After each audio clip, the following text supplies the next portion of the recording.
Meus queridos irmãos e irmãs, é um privilégio muito grande participar desse momento, é um momento de aprendizado da comunidade. Quero agradecer a vocês pela oportunidade de estarmos juntos nesse processo de aprendizado. Reler o livro do John Stott foi muito importante para mim nesses dias, aprender muito e aí buscar outras literaturas para buscar as consonâncias e as confluências dos ensinos. Então, primeiro, a minha gratidão por essa chance de aprendizado. Depois, a gratidão pela confiança. Eu sei que a igreja aqui é uma igreja criteriosa, então agradeço ao reverendo Teófanes, ao Josué e aos demais líderes da comunidade por nos colocar nesse critério, né? Então, é muita bondade de vocês. As palavras do Josué, vocês sabem que tem poetas que conseguem fazer do cravo, da paisagem. Às vezes, a poesia fica mais bonita do que a paisagem, né? E aí, essa descrição que ele faz com o seu jeito poético, lírico, é muito bonito, né? Eu fico aqui, ele está falando desse Carlinhos mesmo, ele conhece outro cara, né? Mas, assim, obrigado aí pelas palavras, né? E dizer que é uma alegria rever alguns amigos, Marcelo, Marcos Simas, né? São amizades que, como Josué disse, são fortuitas, mas bastante significativas para os momentos da vida. E aí eu espero trazer contribuição sobre esses temas que vocês estão trabalhando. Eu fiquei hoje responsável pelo tema da chave da liberdade, né? Não sei se essa figura ajuda, pelo menos a figura e a frase é uma intenção de alguma maneira, pela visualização, transmitir o que nós queremos expor hoje pela manhã. A frase diz também um pouco o foco onde nós queremos nos manter, e essa frase é do próprio John Stott. Nós tiramos aí do livro, numa parte onde eu acho que ele trabalha a liberdade da maneira como nós queremos trabalhar hoje com vocês. Então, ele mesmo, vou fazer uma síntese rápida do texto, depois vocês vão ter acesso ao texto, ou estão tendo acesso ao texto. Não quero me deter muito sobre isso, até para dar algumas contribuições. Parece pretensioso pensar em dar contribuição num texto de John Stott. Eu vou te falar, é brincadeira, mas é porque eu vou trabalhar em cima de uma outra linha que talvez se reporte ao que vocês já conversaram sobre a nossa humanização, ou o paradoxo da nossa humanidade, e também sobre esse foco da liberdade voltada para a nossa interioridade. E aí, nesse aspecto, ele faz duas perguntas no seu texto. A última pergunta, que é para que a liberdade? Eu vou muito mais nessa direção do propósito da liberdade, mas resolvi colocar essa frase, esse cenário, porque eu acho que isso aí pode nos ajudar a pensar na liberdade a partir do cenário e do habitat aonde nós podemos livremente crescer. Ou seja, geralmente, quando nós pensamos em liberdade, mesmo Paulo, às vezes, quando escreve sobre liberdade, ele dá vários enfoques diferenciados. Por exemplo, quando ele diz que nós devemos buscar a liberdade e não oferecer ocasião à carne, tudo indica que Paulo não está falando da nossa singularidade, ele não está falando da nossa interioridade, ele está falando desse espaço amplo que todos nós, seres humanos, temos de ir e vir, de fazer as opções. Por isso que ele diz, cuidado, porque nisso você pode dar ocasião à carne. Depois você pode pensar a liberdade, que é como nós queremos conversar, que é entender a liberdade como o espaço da nossa sobrevivência. E fora desse espaço se torna escravidão. Por isso a figura aí dos golfinhos, e o John Stott também comenta sobre o habitat dos peixes, das águias, né, que é o firmamento, o espaço e o mar e a água onde o peixe consegue sobreviver bem. Ou seja, fora d'água, o peixe não é livre, ele é escravo. Então, ele imagina um peixe aí raciocinando, né? No raciocínio dele, qualquer vivência fora dessa ambiência seria escravidão e não mais liberdade. Deixa de ser liberdade. Porque, geralmente, quando nós pensamos em liberdade, nós pensamos aonde que eu posso ir. E aí a liberdade, nesse sentido, tem seus limites. John Stott também comenta sobre isso quando refere-se a Deus. Quando ele diz, Deus, por exemplo, é um ser livre. Mas Deus não mente, não faz parte da natureza de Deus. Então, nesse sentido, a questão não é mentir ou não mentir, é o fato de que no habitat natural de Deus não existe o componente da mentira. Não existe o componente da mentira, ou seja, ele é o ser livre para viver a sua própria natureza, os seus atributos. Como nós, seres humanos, somos livres para vivermos as dimensões dos nossos atributos. Então, Ele fala aí sobre esses termos, liberdade política, liberdade social, estou apenas dando título a frases que estão colocadas no livro, mas logo na introdução, Paulo fala, aliás, John Stott fala sobre a liberdade política, a liberdade social, pensando, por exemplo, do ponto de vista da construção teológica. Nós temos no Brasil, na América Latina principalmente, você vai ter os caminhos optados pela teologia da libertação, que era a busca de textos bíblicos à luz de fundamentos a partir de outras ciências, para responder às condições de miséria, de sofrimento e de injustiça do contexto latino-americano. O próprio Gutierrez vai dizer uma frase interessante sobre um dos mentores, um dos pensadores da teologia da libertação no contexto latino-americano. Ele vai dizer uma frase muito interessante, que é: nós, os teólogos da libertação, fizemos a opção pelos pobres e pelos oprimidos, e eles fizeram a opção pelos carismáticos e os pentecostais. Claro que quando ele está falando isso, ele está num momento de discussão, dizendo que a ênfase foi muito a ênfase em torno das questões políticas e sociais, e esqueceram as dimensões lúdicas, as transcendentais, as dimensões da espiritualidade subjetiva. E aí, nesse sentido, eu estou apenas tentando dizer que há uma perspectiva de libertação, o nome Teologia da Libertação, mas o enfoque era um enfoque social, político, econômico, contexto de miséria, que é pertinente, que tem seu valor, que tem a sua importância, mas não é sobre isso, mesmo entendendo a importância e o valor que isso tem, não é sobre isso que eu pretendo falar. Eu pretendo tocar num ponto que, inclusive, está no próprio texto de John Stott, quando ele fala sobre a liberdade, essa liberdade pessoal, a liberdade do indivíduo. E o que ele está chamando de liberdade pessoal, o Anselm Grün, que é um teólogo alemão, vai chamar de liberdade da minha interioridade. Nós vamos muito mais nessa direção, até porque tanto um quanto o outro vão argumentar que, garantindo essa liberdade pessoal, eu posso me dar bem ou gerenciar bem todas as outras dimensões necessárias à liberdade política, econômica, social, de todos os demais relacionamentos da vida. Só para a gente entender, então, em que aspecto nós estamos falando. Uma vez que eu citei a teologia da libertação, que o enfoque é as questões sociais, políticas, as lutas pela justiça, apenas para efeito de comunicação, vou usar o termo teologia liberal, aonde você é livre, é mais livre, ou pelo menos se propõe mais livre a fazer as coisas que no nosso contexto nós chamaríamos e chamamos de pecado. Espero ter me comunicado bem nesse sentido, sem fazer nenhuma crítica negativa à teologia liberal, mesmo que eu possa fazer essas críticas negativas à teologia liberal. Espero estar sendo feliz nessa frase, mas no sentido de que você, quando pensa em liberdade, é liberdade para fazer o que eu quero, é liberdade para fazer todas os desejos, atender todos os desejos da minha alma, atender o meu egocentrismo, atender as minhas aspirações. Então, nós vamos conversar muito mais sobre essa liberdade que está focada na nossa interioridade.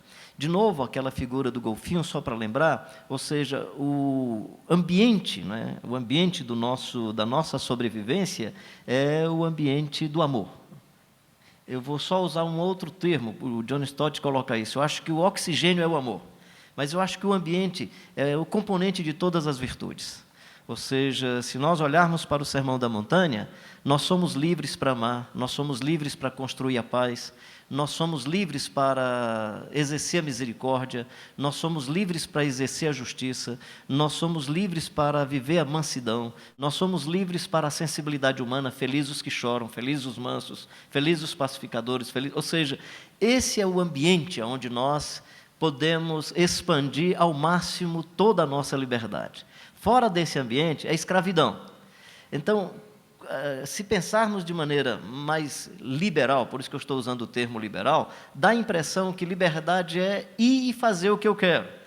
Nesse contexto bíblico, a liberdade é viver plenamente a possibilidade de ser humano ao máximo, tendo como referencial o Jesus Cristo de Nazaré.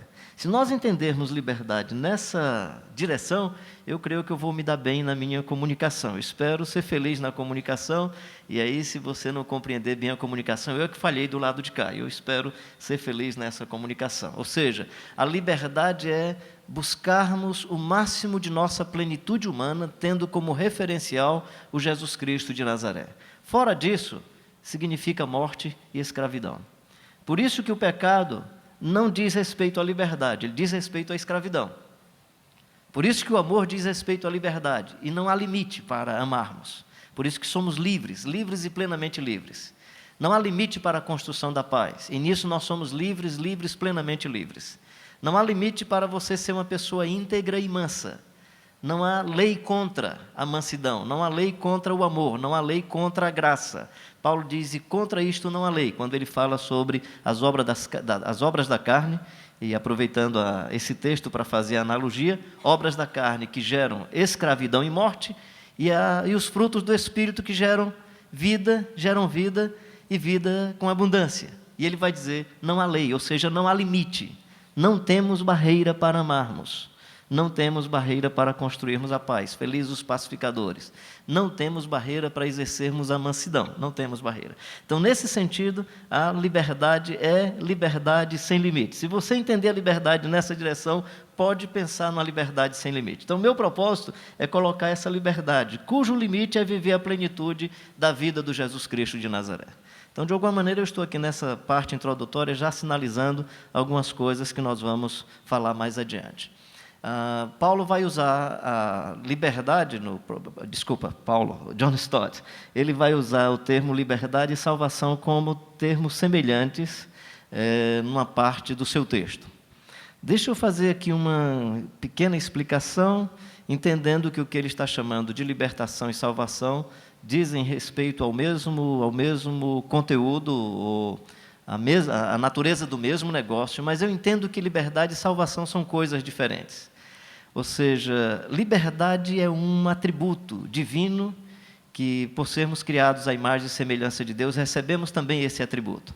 Salvação é uma interferência de Deus para nós resgatarmos essa liberdade. Então, nesse sentido, nós podemos usar, às vezes, a palavra libertação como salvação. Isso na Bíblia é muito evidente no Novo Testamento. Mas eu gostaria apenas de dizer o seguinte. Por exemplo, Jesus Cristo é um ser livre, mas não precisou ser salvo. Então, nesse sentido, salvação e liberdade são coisas diferentes. Eu não sou livre e preciso de salvação para encontrar a liberdade que Jesus tinha. Deus é um ser livre, não precisa ser salvo. Então, é só nesse sentido que eu gostaria de deixar claro a minha percepção sobre o termo salvação e o termo liberdade. Ou seja, a liberdade é uma virtude, é um atributo inerente a Deus. É um atributo inerente ao Jesus Cristo de Nazaré. E, sendo um atributo inerente a Deus e ao Jesus Cristo de Nazaré, não é uma coisa ruim. Por isso que eu não gosto de algumas adjetivações quando nós falamos em liberdade, dependendo de como nós estamos falando da liberdade. Ou seja, com essa categoria que nós estamos colocando hoje pela manhã, que a liberdade é um atributo divino, que a liberdade é um atributo do Jesus Cristo de Nazaré. Gosto de dois textos de Paulo, né, que é o de Gálatas 5:1, quando ele diz que nós fomos chamados à liberdade. Logo em seguida, Paulo diz que nós não devemos voltar à escravidão da circuncisão, referindo-se à religiosidade dos judeus. E aí ele vai chamar essa opressão religiosa de escravidão. E no capítulo 5, versículo 1, ele nos convida, nos desperta para o fato de que nós fomos chamados à liberdade. Um outro texto que olha para a liberdade nessa mesma dimensão é 2 Coríntios, capítulo 3, versículo 17 e 18, quando diz, aonde há o Espírito do Senhor, aí a liberdade. É interessante que ele diz, aonde há o Espírito do Senhor, aí a liberdade. E geralmente nós usamos esse texto para falar da liturgia. Irmãos, aonde há o Espírito do Senhor, há liberdade. Aqui está o Espírito do Senhor, vamos cantar, nos colocar em pé, levantar os braços, sem problema nenhum. Não estou aqui questionando o fato de nós termos essa liberdade espontânea com as nossas coreografias, com a nossa estética. Essa não é a questão. É que o texto, quando diz aonde há o Espírito do Senhor, há liberdade, logo em seguida diz o seguinte, e todos nós, com o rosto descoberto, somos transformados de glória em glória até a imagem do Jesus Cristo de Nazaré. Ou seja, relaciona a liberdade a esse crescimento infinito Esse crescimento que é crescimento ao máximo de nossa humanidade, tendo como perfil o Jesus Cristo de Nazaré, que é ser transformado de glória em glória até a imagem de Jesus, o Filho de Deus. Essa é a liberdade que eu e você possuímos. É isso que nós estamos chamando aqui de liberdade interior, liberdade pessoal. Ela não tem limite. E se quisermos colocar um limite, o limite é viver como viveu Jesus Cristo de Nazaré. Se você já chegou a esse limite, então você já está com a liberdade plena. Amém, glória a Deus e tal, né?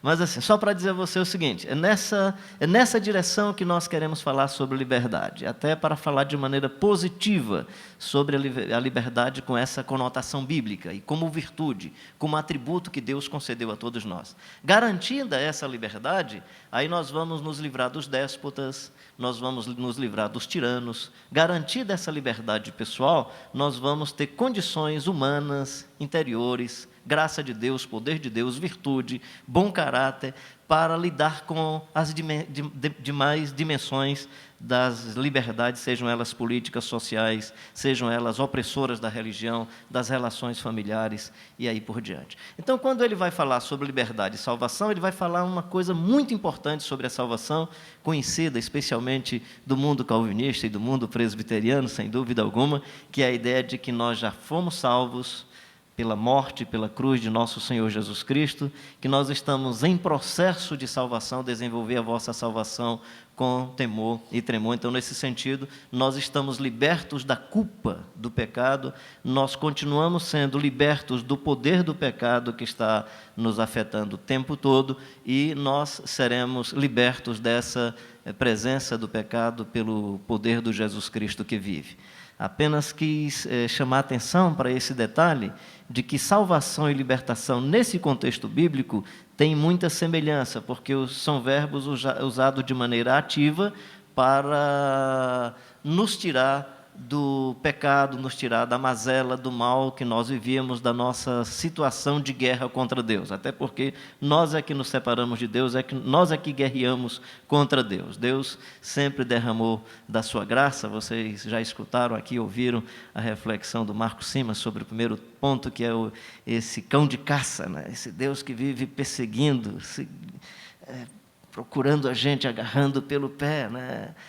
John Stott vai explicar o risco de compreensão sobre chamar Deus de cão, né? Mas, usando essa analogia daquele animal cuidadoso que está ali em busca de proteger o rebanho e cuidar do rebanho e tal. Mas é só para entender o seguinte: nós fomos livres do pecado por causa do Jesus Cristo que morreu na cruz, nós estamos em processo de santificação e aí somos libertos desse poder do pecado por causa da ressurreição do Jesus Cristo de Nazaré, e nós seremos plenamente livres da presença do pecado, porquanto Jesus ressuscitou, e teremos uma nova vida com Ele. Como Ele é, nós seremos, e como Ele é, nós veremos. Vamos um pouco mais adiante. Então, de que nós somos libertos? Nós somos libertos da culpa, né?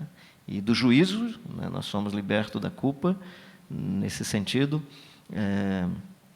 do pecado que tão de perto está nos rodeando, e aí nesse caso não é simplesmente dos pecados que nós praticamos, é dos pecados que potencialmente nós poderíamos também praticar. Essa é uma coisa interessante, porque às vezes você se acha muito santo. Eu venho de uma família muito pobre. Meu pai ficou viúvo no Rio Grande do Norte, minha mãe é rio-grandense, meu pai cearense. Então, meu pai ficou viúvo, casou-se com essa menina rio-grandense, que é a minha mãe. A família fez migração para Fortaleza e nós morávamos num bairro muito simples, lá em Fortaleza. Família grande, nasceram 7 filhos do primeiro, aliás, nasceram 8, criaram-se 7 do primeiro casamento, e mais 7 depois do segundo casamento, então eram 14 crianças, né? E eu sou o menino do meio, né? Aquele menino que quando vai fazer alguma besteira, os maiores não deixam. Você é sempre muito patrulhado, porque tem muita criança, muito menino em casa. Depois vivi minha infância e adolescência numa igreja muito conservadora, muito radical. Só para você ter uma ideia, a gente não podia jogar bola, era pecado jogar bola. E eu, aquele jogadorzinho de meio de campo, rápido, tocava bola legal, tinha que jogar escondido. Eu brincava com meu irmão e dizia o seguinte: vamos fazer logo os gols e ganhar a partida, que papai pode aparecer. E aí não terminou a partida. Então a gente tinha, além de jogar de maneira rápida, tinha que imaginar o jogo como se fosse faltando 2 minutos para o final. Tinha que fazer os gols rapidamente, né? Aí, por volta dos meus 17, 18 anos de idade, junto com o médico em Fortaleza, Dr. Silas Munguba, nós começamos a trabalhar com jovens que viviam na dependência de entorpecentes. Eu fui o primeiro obreiro a ficar com os rapazes na casa. Era um grupo sempre variava entre 15 e 20 rapazes. E num período, eu comecei a me achar muito santo, porque eu via aquela moçada contando suas histórias, né? Dizendo o que é que tinham feito, por onde tinham andado, e cada mazela, cada desgraça, maldade, perversidade. E quando eu escutava aquelas histórias, eu começava a me sentir santo, né? E aí depois eu comecei a descobrir que eu não era santo coisa nenhuma, que eu não fiz as coisas que os caras fizeram porque eu não tive chance, a igreja não deixou. E graças a Deus pela igreja e graças a Deus pela família. Depois eu aprendi a equacionar isso melhor com a frase do Calvino, quando ele dizia: arrependa-se não dos pecados que você cometeu, arrependa-se dos pecados que potencialmente você seria capaz de cometê-los. Isso é o que o John Stott vai chamar de culpa, né?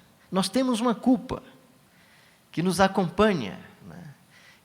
E quanto mais sensibilidade para Deus e quanto mais sensibilidade para a vida, mais profunda será essa sensação de culpa, né? Isso é importante, né?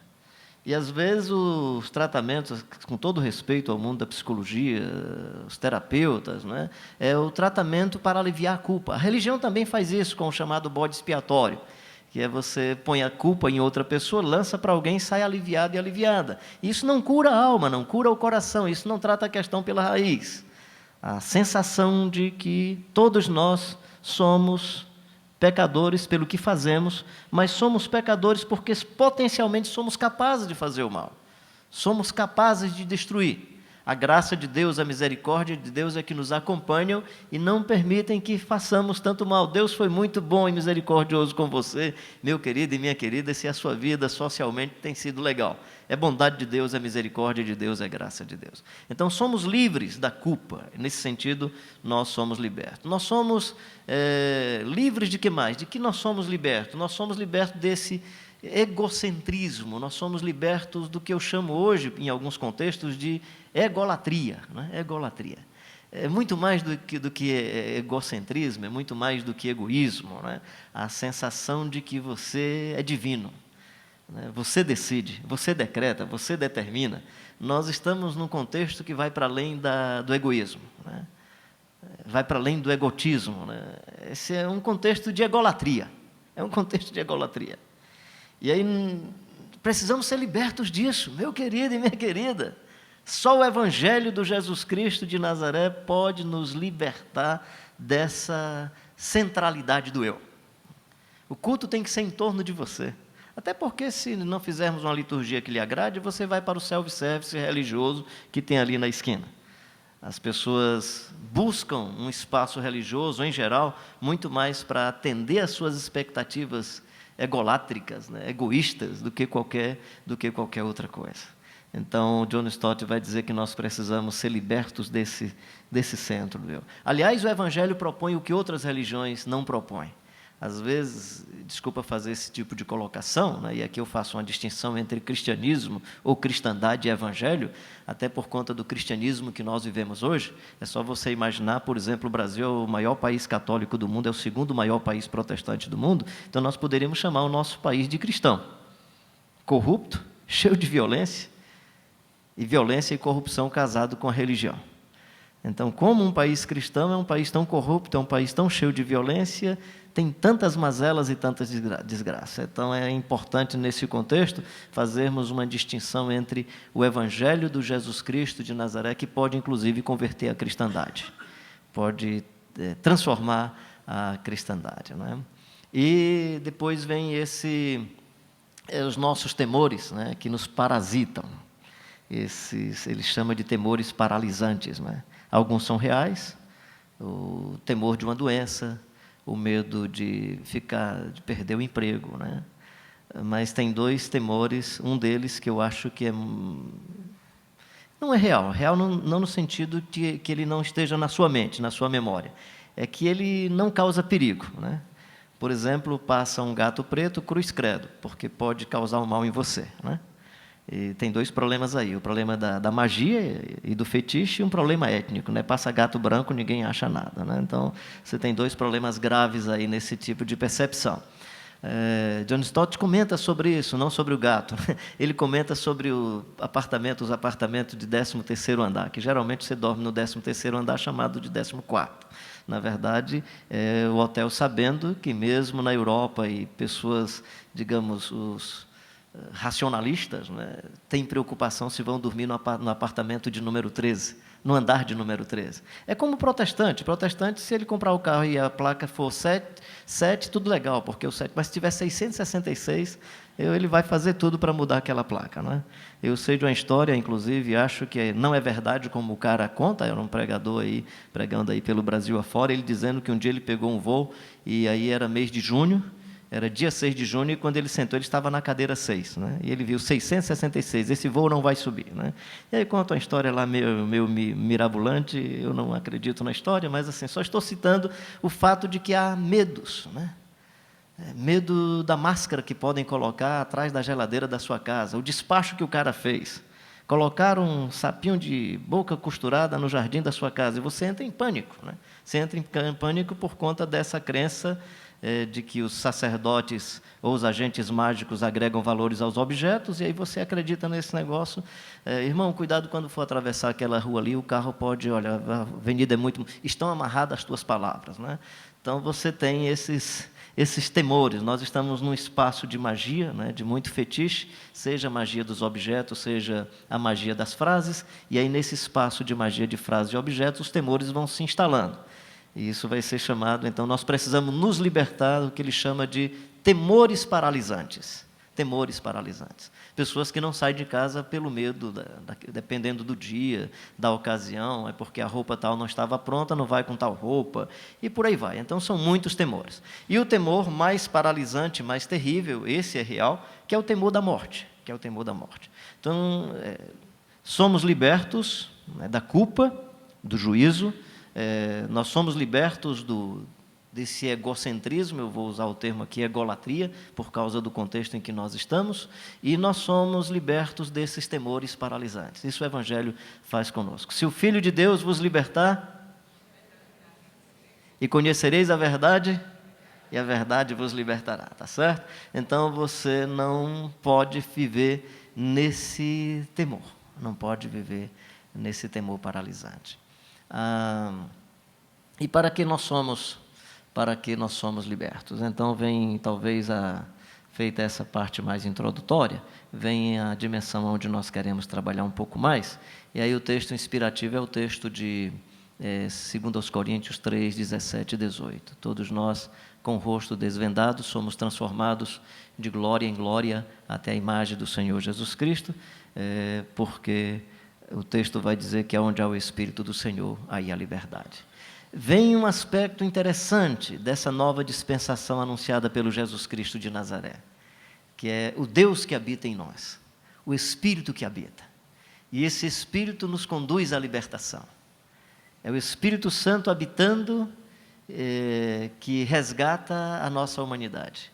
E é o Espírito habitando que faz com que essa humanidade não seja uma humanidade qualquer. E o Verbo se fez carne, habitou entre nós cheio de graça e de verdade, e vimos a sua glória, a glória como do unigênito do Pai. De que humanidade nós estamos falando? Nós estamos falando dessa humanidade anunciada pelo João, que é o resgate da imagem e semelhança de Deus. O projeto original para o qual todos nós fomos feitos. Todos nós fomos criados à imagem e semelhança de Deus. O pecado corrompeu essa imagem e semelhança de Deus. Por isso somos escravos. Quando é que somos libertos? Quando, pela habitação do Espírito, recebemos a nova condição, novos componentes na vida, essa invasão de Deus, o Espírito que habita, Ele ensinará, Ele guiará, Ele convencerá do pecado, da justiça e do juízo. Todos esses feitos do Espírito nos conduzem a uma liberdade plena, a uma liberdade total, porquanto essa liberdade não é a liberdade que gera a escravidão. Não é a liberdade que faz o golfinho se manter por muito tempo fora d'água, porque o seu ambiente, onde ele vive bem a liberdade, é no ambiente onde ele pode respirar o oxigênio livre dentro de um espaço líquido. Ele não consegue captar o oxigênio livre no espaço gasoso. Isso nós conseguimos, mas eles não. Ou seja, o nosso espaço, pensando aí nessa condição biológica, o nosso espaço de sobrevivência não é dentro d'água, não é no ambiente líquido, né? Então, nesse aspecto, o espaço onde a nossa liberdade tem plena vazão é no espaço das virtudes. O mar da nossa vida e o mar da nossa existência é o mar das nossas virtudes. Mais um outro aí, por favor. Pode ir mais adiante. A liberdade é a oportunidade de se viver no limite máximo a vocação e a missão que Deus concedeu a cada um de nós. Ou seja, ser plenamente humano. Sendo que o limite é a vida do Jesus Cristo de Nazaré. Se você já conseguiu esse limite, você é plenamente livre. Se você ainda não conseguiu esse limite, então eu e você ainda somos escravos de vários aspectos da vida e da existência. Porque a liberdade é viver plenamente essa beleza da interioridade que Deus nos deu. De forma que, em algumas circunstâncias, por pressões externas, eu posso perder o direito. Não estou dizendo que nós devamos nos acomodar a isso, mas eu estou dizendo o que pode acontecer. Eu posso perder o direito político. Eu posso perder a chance de habitação. Eu posso, por alguma circunstância externa, perder a chance a liberdade de ir e vir. Mesmo assim, se garantindo a liberdade interior, posso continuar dizendo que sou um ser feliz e realizado de bem com a vida. Paulo, quando escreve a carta de Éfeso, para a igreja que estava em Éfeso, a carta aos Filipenses, aos Colossenses, a carta a Filemão, tudo indica que ele estava numa prisão domiciliar em Roma. Quando escreveu a carta aos Filipenses, pelo contexto da carta, ele vive uma condição de solidão, não é nem somente de solitude. Ele está possivelmente numa crise terrível, crise no sentido de que o momento não é agradável, o amigão Epafrodito está às portas da morte. Ele manda uma carta pedindo oferta aos irmãos pela liberdade, a amizade que ele tinha com a igreja em Filipos. Ele manda uma carta, inclusive, fazendo uma coisa que em outros textos nós não encontramos, que é uma espécie de oferta pessoal. Vocês me ajudaram, né? Vocês tiveram misericórdia. Eu falo isso e essa gratidão, não porque eu tenha tido somente a necessidade, aprendi a viver em toda e qualquer circunstância, tanto a padecer escassez quanto a desfrutar da abundância. Aprendi a ser honrado e a ser humilhado. Em tudo, em todas as circunstâncias tenho convivido, tudo posso naquele que me fortalece. Filipenses 4, 11, 12, 13, por aí. Quando Paulo vai então falar dessa sua realização pessoal, dessa sua liberdade interior, dizer que está de bem com a vida a despeito das coisas ao seu redor. Ou seja, a liberdade humana profunda pela habitação do Espírito, ela de alguma maneira se depara com a escravidão externa, mas ela consegue, por conta da elaboração mental, por conta da condição humana, de refazer a vida, de ressignificar as circunstâncias, os contextos. Então Paulo consegue ressignificar de tal maneira que ele percebe a sua liberdade interior e dentro da prisão ele escreve a carta da alegria, que eu chamaria nesse contexto de nossa reflexão de hoje pela manhã, carta de libertação, carta de quem vive uma interioridade plena, de alguém que não consegue dar 2, 3 passos, 10 passos, mas faz com que o seu raciocínio transcenda e vá a lugares que outros não vão, e trabalhe dimensões da existência que outros não trabalham, e transforma desgraça em bênção, Então, nesse sentido, a nossa liberdade é garantida pela possibilidade de dar novos significados à vida. E se damos esses significados à luz dos ensinamentos do Jesus Cristo de Nazaré, eu presumo que nós estamos de novo resgatando a imagem e semelhança de Deus que Ele preparou para todos nós. Façamos o Adamá, a humanidade. Isha e Shahá o façamos, homem e mulher os façamos.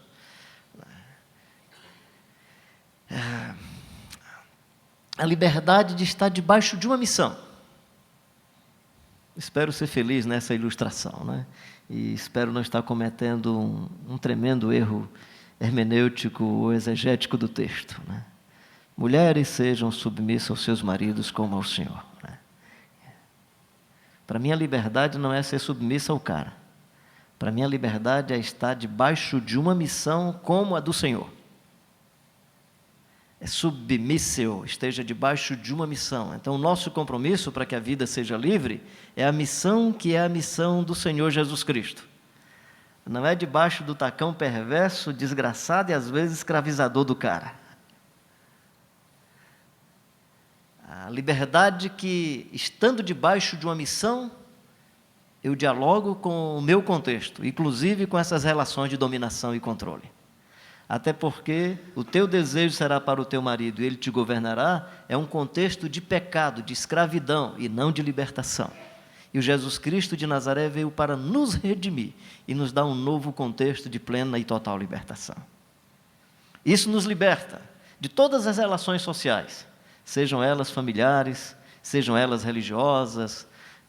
Aproveito para falar isso nesse nosso contexto, né? Você que tem uma dependência religiosa, e quando a dependência for de fetiche e magia, especialmente se for de fetiche, de magia em relação aos objetos, você vai ser presa fácil desses agentes mágicos dos negócios religiosos no contexto brasileiro.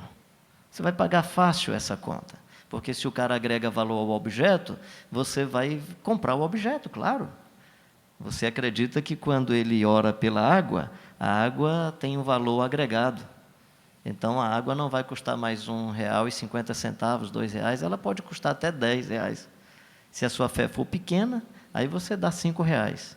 Então, você imagina, enquanto o comerciante gasta impostos, paga impostos, põe capital de risco para vender 1 quilo de sal, eu que moro a 250 quilômetros de Mossoró, posso comprar o sal bem mais barato do que em outros lugares do Brasil, por menos de R$1, posso fazer 20 pacotinhos de 50 gramas, faço um piripaco espiritual sobre os saquinhos de 50 gramas, e se alguém colocar R$1 de oferta, eu vou dizer que o cara tem uma fé muito pequena. E eu vou conseguir fazer no mínimo, pensando aí de maneira assim bem, não é nem realista, né? De maneira pessimista, eu vou conseguir fazer no mínimo R$20 com 1 quilo de sal, sem colocar capital de risco. Legal, não é não? Eu sei fazer isso, gente. E com essa cara de Frei Damião, eu ganharia dinheiro para valer por aí afora. Eu tenho temor a Deus e respeito às pessoas. Mas esse é um tipo de escravidão, não é? Que nós precisamos nos libertar. Mais uma frente aí, por favor. As virtudes são o nosso oceano. Não tem outro jeito, né? Do jeito que a águia depende do firmamento para alçar voo e se sentir livre, os peixes, os golfinhos precisam do mar para viverem a plenitude da liberdade. Nós, seres humanos, seremos plenamente livres quando conseguirmos viver plenamente as virtudes do Evangelho do Jesus Cristo de Nazaré. E aí, como sugestão, como recomendação, eu indico Mateus capítulo 5, 6 e 7. Faça desse texto a síntese da sua vida, das suas relações, da sua vivência do Evangelho do Jesus Cristo de Nazaré. Jesus chama os discípulos. No final do capítulo 4, ele convoca os discípulos. Capítulos 5, 6 e 7, ele diz aqui que os discípulos são chamados. Depois de uma vivência, de prática, de outras palavras, na continuação da descrição de Mateus, da narrativa de Mateus, Jesus vai dizer: agora façam discípulos de todas as nações, batizando-os em nome do Pai, do Filho e do Espírito Santo. Ou seja, Jesus chama os discípulos, capítulos 5, 6 e 7, diz aqui que eles são chamados e diz: agora vocês podem fazer novos discípulos. Então, as virtudes contidas aí, elas sinalizam, no meu entendimento, os componentes que podem nos ajudar a pensar na liberdade nessa perspectiva, nessa liberdade que não tem limite. Felizes os humildes ou pobres de espírito, porque deles é o reino dos céus. Ou seja, felizes os homens e as mulheres que dependem exclusivamente de Deus. Por isso que o texto é pobre de espírito. Porque os pobres de espírito são aqueles e aquelas que não confiam nem na espiritualidade que possuem. confio exclusivamente em Deus. É interessante porque o texto não diz felizes os ricos espiritualmente, é felizes os pobres de espírito. Quem é o pobre de espírito? É o homem e a mulher que, olhando para Deus ou tendo encontrado-se com Deus, percebem o quanto estavam distantes de Deus, percebem a sua insignificância, as suas mazelas, seus pecados. Por isso que diante de Deus nós sempre nos sentimos inadequados. Quando o nosso referencial é o conjunto de informações da religião que nós participamos, aí não, como o nosso critério é seletivo, eu sou mais santo do que o outro. Mas diante de Deus todos nós vamos dizer, ai de mim, sou um pecador e habito no meio de um povo pecador, povo de impuros lábios, né? Vou perecer. A percepção dessa inadequação acontece quando visualizamos, pela revelação, esse Deus que sempre quis se apresentar a todos nós, que sempre se dar a conhecer. Aliás, na teologia, isso é o que significa revelação. É o ato em que Deus procura se fazer conhecido dos seres humanos. E a fé é a nossa resposta a essa revelação de Deus. Nossa resposta subjetiva, a nossa resposta ética, a nossa resposta através da prática de justiça e de misericórdia, também a nossa fé confessional, sem dúvida nenhuma, ela faz parte dessa nossa resposta, até porque nós somos seres racionais e toda a nossa subjetividade, todas as nossas práticas precisam de uma elaboração mínima e inteligente, a fim de que nós possamos referendar aquilo que nós estamos fazendo ou não. Por isso que tem doutrina. Por isso que tem estudo bíblico de escola dominical. Por isso que nós estudamos a Bíblia, porque a racionalidade, os seres humanos têm um atributo, que é esse atributo da racionalidade, que ajuda a explicar esses fenômenos da fé. Claro que só racionalidade pode gerar formalismo e tradição, da mesma forma como só experiência subjetiva pode gerar fanatismo, arrogância, prepotência. Mas a fé é importante nesse sentido. E aí vem essas virtudes que são o nosso oceano, né? O mar é o nosso oceano. O mar é o nosso oceano. Ou o nosso oxigênio. Né? O nosso oxigênio. Até porque nesse oceano nós temos vários outros componentes. Pureza de coração, felizes os puros de coração. Não há limite para a pureza do seu coração, meu querido e minha querida.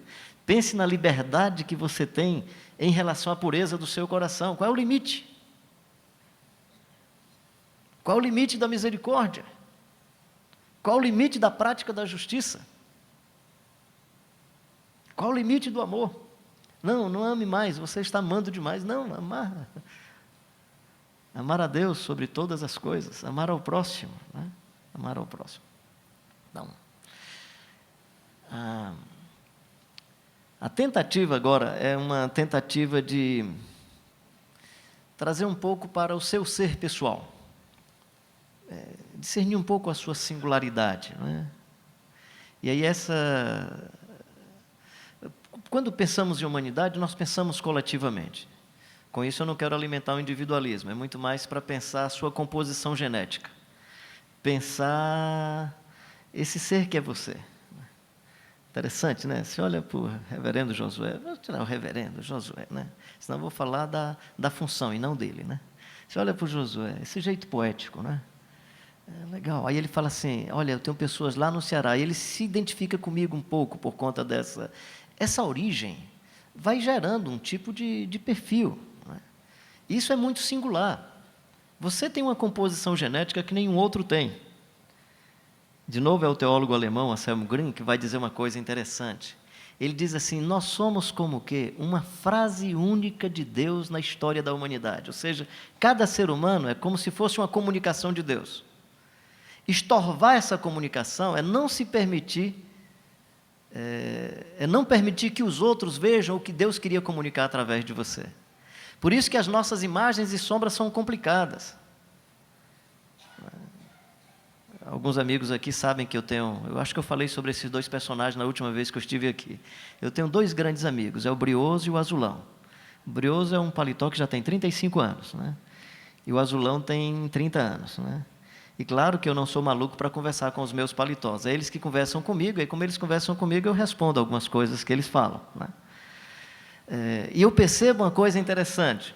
Quando eu vou com o Brioso, eu percebo que eu sou pouco conhecido. Uma vez eu fui para um congresso, aí eu fui entrando, a mocinha estava assim sentada numa mesa e disse, o senhor já tem crachá? Aí eu disse, não, minha filha, eu tenho não. Disse, então o senhor não pode entrar. Aí eu disse, tudo bem. Aí fiquei sentado ali do lado, daqui a pouco o pastor que estava coordenando, pastor Carlinhos, nós estamos esperando para pregar, rapaz. Eu digo, eu estou aqui há uns 15 minutos. Aí ele disse, por que não entrou? Eu estou sem crachá ainda. A menina olhou e disse, o senhor é o pastor Carlinhos? Por que o senhor não me disse, né? Eu digo, você não me perguntou. Eu cheguei em casa, fui contar essa história para o Brioso. Aí ele disse, cara, você não me levou? Se você tivesse me levado, teriam perguntado quem é você. Eu disse, não, cara, não teriam perguntado quem sou eu, teriam perguntado quem é você. Então, a singularidade é diferente dessa identidade que vai sendo construída a partir das nossas funções, dos nossos papéis, da nossa conta bancária, dos nossos títulos. A singularidade tem a ver com a sua composição genética mais profunda. Você é um ser humano feito à imagem e semelhança de Deus, mas há peculiaridades em você que nenhum outro tem, só você. E aí, encontrar a liberdade a partir da salvação, para essa realização humana, é algo extraordinário. Ou seja, Jesus, quando muda a nossa vida, quando nos transforma, Ele vai garantir a nossa composição genética. O Paulo tinha uma composição genética, o Moisés, o Neemias. Por isso que eles vão exercer papéis diferentes. E eles vão ser mais úteis à sociedade, porque juntamente com a descoberta da singularidade, eles percebem que há um eu. E eu tenho uma dificuldade, eu não sou da área da psicologia, não é? Se o que a gente chama de eu é essa composição genética mais profunda, ou se o que nós estamos chamando de eu é todo esse conjunto de relações pecaminosas que vão destruindo a possibilidade de sermos mais humanos, de sermos mais semelhantes ao Jesus de Nazaré, de resgatarmos a nossa imagem e semelhança de Deus, ou se vão chamar isso de superego, seja como for, me parece que há um núcleo básico que a Bíblia diz, e isso o maligno não toca. Há um núcleo básico em nossa existência, há um eixo profundo da nossa existência. Há um mistério do ser em todos nós, que é o espaço dessa habitação do Espírito. Por isso que é mais fácil para o mundo calvinista entender isso, né? Que é isso o maligno não toca. Essa diferença entre quem é você e a doença que agregou-se ao seu corpo, mas não é você, a doença não é você. As mazelas que você tem, alguns comportamentos que não dizem respeito a esse componente básico. Isso não significa que você não seja responsável pelas coisas que você faz. É por isso que é mais fácil, nesse sentido, a gente compreender a graça de Deus. Porque Deus faz uma distinção entre o mal que você faz e a pessoa que você é. Esse núcleo. E aí, libertar-se para encontrar esse núcleo a partir da habitação do Espírito, pela pessoa do Jesus Cristo de Nazaré, é o que de fato nós podemos chamar de salvação. Ser salvo. Ser salvo para Deus, ser salvo para a vida, ser salvo para servir, ser salvo para amar e ser liberto de todas as cadeias, de todas as amarras que impedem que sejamos um ser humano que vive para a glória de Deus, para o nosso próprio bem e para o bem das pessoas que estão ao nosso redor. É o que vai acontecer com Paulo. Quando eu digo vive para o próprio bem, não significa satisfazer o egoísmo, porque o caminho do Evangelho, nós vamos falar isso logo mais adiante, é o caminho que conduz à morte. É o caminho que conduz à morte. Isso parece dramático, né? Mas essa é a grande beleza do Evangelho. A grande beleza do Evangelho é, se alguém quer vir após mim, negue-se a si mesmo, tome a sua cadeira elétrica e siga-me, né? Porque a cruz era a cadeira elétrica da época. Em outras palavras, se alguém quer vir após mim, assuma um projeto de morte, né? De morte. E não morte como momento dramático, funeral, né? Mas morte como paradigma. A morte como alguém que se projeta na vida para viver melhor. Ou seja, muita gente vive... Passa aí, eu acho que eu tenho essa frase mais adiante. Se não está nesse, vai mais adiante. Pode um pouco mais. Um pouco mais, pode ir. Pronto. Começar morrendo para terminar vivendo. Assim, muita gente vive morrendo. E o Jesus Cristo morre vivendo. Acho isso bonito no Evangelho. Jesus vem ao mundo e já vem com um projeto de morte. E Jesus era o único que tinha a opção de não morrer. Eu e você não temos jeito. Estamos decretados à morte. Mas há uma morte na Bíblia que ela é voluntária. Há uma morte que é voluntária. E isso, no meu entendimento, é o que há de mais libertador para todos nós quando pensamos no Evangelho do Jesus Cristo de Nazaré. É a possibilidade de você será um ser realmente livre quando você assumir a morte voluntária. Quando Jesus disse, se alguém quiser ganhar a vida, perdê-la. Se alguém, por minha causa, perder a vida, ganhá-la.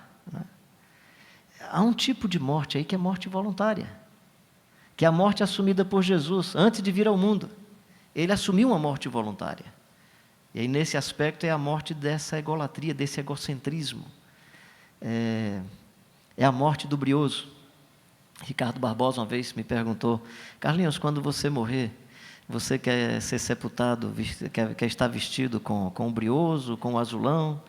Ele fez referência a uma camisa quadriculada que eu tenho, que eu guardo com muito carinho, que é um presente do meu pai, um presente antigo. Ele sabia disso, aquela camisa quadriculada que teu pai deu de presente. Eu digo, cara, eu quero estar vestido com o brioso. E aí ele disse, por quê? Você acha que vai ficar mais bonito? Você se sente melhor com o brioso? Eu disse, não, camarada, é porque eu quero um dia matar esse desgraçado comigo.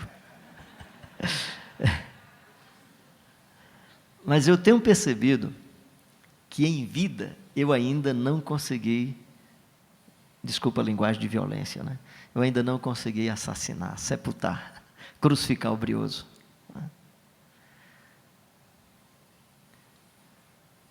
E, de maneira, assim, apenas como analogia, possivelmente ele representa aí várias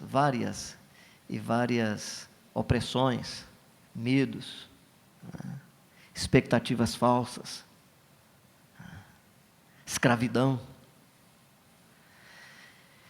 É interessante essa beleza do Evangelho,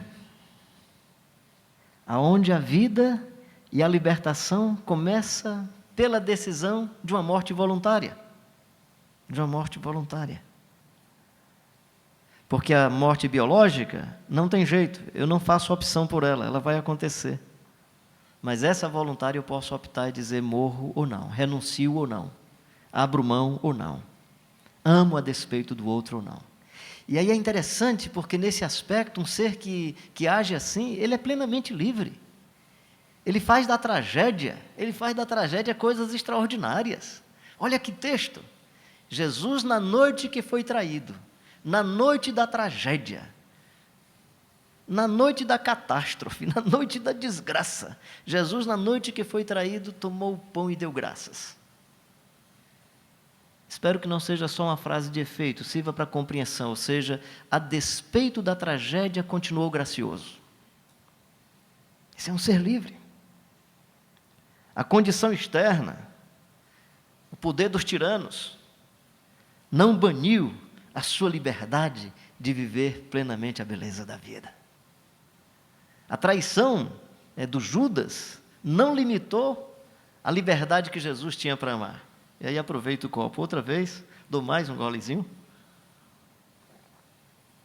Explico uma outra coisa sobre Jesus e os discípulos, que para mim é um dos cenários do Novo Testamento. Esse cenário me encanta. Dificilmente eu falo em algum lugar que eu não trago esse cenário à tona. Jesus foi traído. E o cara que o traiu vem para a celebração, naquele momento de Páscoa, que Jesus vai dar novos significados, usando mesmo os objetos da Páscoa, e vai trazer novos significados. Mas uma das comunicações daquele momento, no meu entendimento, é quando ele diz que o Judas pode molhar o pão no seu vinho.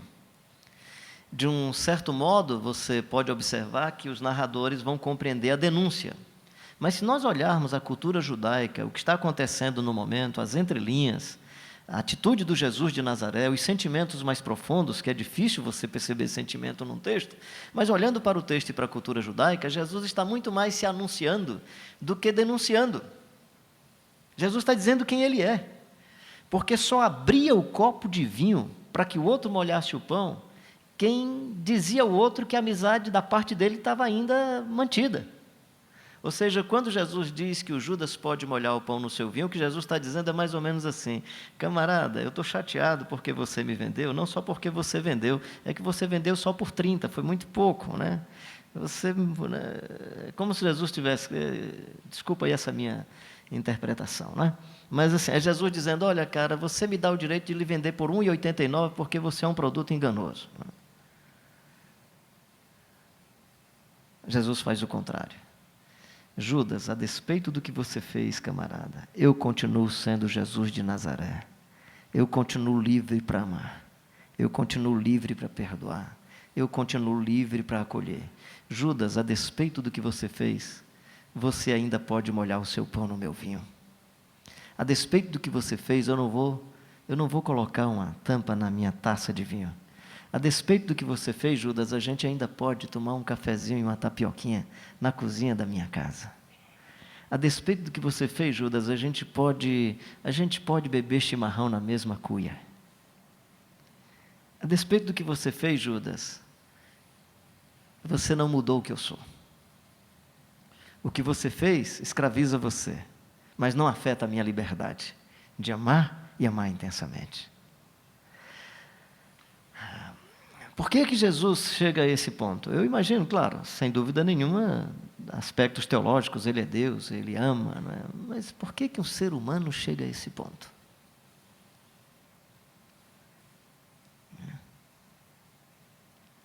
Eu acho que o projeto máximo da liberdade, ou disciplina espiritual máxima da liberdade, que é o exercício da morte voluntária. Aliás, João capítulo 11, capítulo 12, 13, 14, 15, 17, por aí vai até a morte de Jesus Cristo de Nazaré, são narrativas que mostram o Jesus pronto, voluntariamente, para servir. Sabendo Jesus que era hora de partir desse mundo para o Pai, tendo amado os seus, os amou até o fim. E tendo amado os seus e os amando até o fim, pegou uma bacia, pôs água na bacia, uma toalha e foi lavar os pés dos seus discípulos. Pode ir um pouco mais. Foi lavar os pés dos seus discípulos. Se você vir hoje à noite, a gente vai conversar um pouco mais sobre isso. Vou dar um toque à noite sobre o deserto e logo em seguida sobre essa decisão de morrer voluntariamente. Imagina só convidar você para estar hoje à noite no seu funeral e você dizer: eu vou hoje voluntariamente ao culto na igreja presbiteriana Betânia e vou levando não mais só a cadeira elétrica, eu já vou levando o meu caixão, porque hoje eu vou fazer o sepultamento pleno e total e vou fazer isso voluntariamente, né? Então, se quiser ler o capítulo 13 do Evangelho de João, para a gente conversar sobre, no meu entendimento, essa condição que nos projeta para a liberdade do reino de Deus, para a liberdade do Evangelho, para a liberdade da vida, porquanto quem não morrer não pode viver. Quem não for crucificado com Cristo Jesus de Nazaré, não está livre, não estará livre para a vida que Ele propõe. Você estará livre para as condições vegetativas que geram a escravidão, mas não para a vida que Deus propôs para todos nós. E colocou num ambiente, numa geografia, num espaço histórico, social, político, econômico, num espaço religioso, aonde podemos ser livres, inteiramente livres, porquanto seremos transformados de glória em glória pelo poder do Espírito, até a imagem de Jesus Cristo, o Filho de Deus, porque aonde há o Espírito do Senhor, aí há liberdade. Que Deus, pela sua graça e pela sua misericórdia, nos conceda a bênção de sermos invadidos pelo Espírito Santo, cheios do Espírito Santo, para que, sendo cheios do Espírito Santo, possamos viver a plenitude da vida que Deus nos deu, tendo as condições de servir, amar, construir a paz, viver a pureza de coração, a simplicidade da alma, da estética, a simplicidade do reino de Deus, do Evangelho de Jesus Cristo de Nazaré, respirando e transpirando o amor aonde quer que estejamos. Que Deus abençoe o nosso coração, que Deus abençoe a nossa vida, que Deus continue abençoando essa preciosa igreja e que, lendo John Stott, todos nós cresçamos mais. Homem de Deus, pessoa comprometida com a vida, já partiu para a glória. E lembrando aqui o seu último sermão, me veio aqui à memória o último sermão do John Stott, né? Tem a ver com o nosso tema, né? Olha que versículo bem presbiteriano, né? Ele nos predestinou para vivermos conforme a imagem de Jesus Cristo, seu Filho. John Stott, usando esse texto, ele diz assim: fomos predestinados no passado. Eu gosto do termo também predesenhado, porque a ideia, nesse texto, eu entendo que não seja a predestinação para a salvação, mesmo que isso seja um tema bíblico. Eu estou apenas dizendo que, nesse texto, o destino é vivermos conforme a imagem de Jesus Cristo, Filho de Deus. Usando o verbo no presente, aí ele cita esse outro texto, 2 Coríntios, capítulo 3, somos transformados de glória em glória até a imagem de Jesus Cristo, Filho de Deus. Depois ele usa um verbo no futuro, um texto que o verbo está no futuro. 1 João, capítulo 3, versículo 2. Como ele é, nós o veremos, e como ele é, nós seremos. Ou seja, a liberdade para nós seres humanos é seguirmos o Jesus Cristo de Nazaré até chegarmos a essa plenitude da vida que Deus prometeu a todos nós. Amém.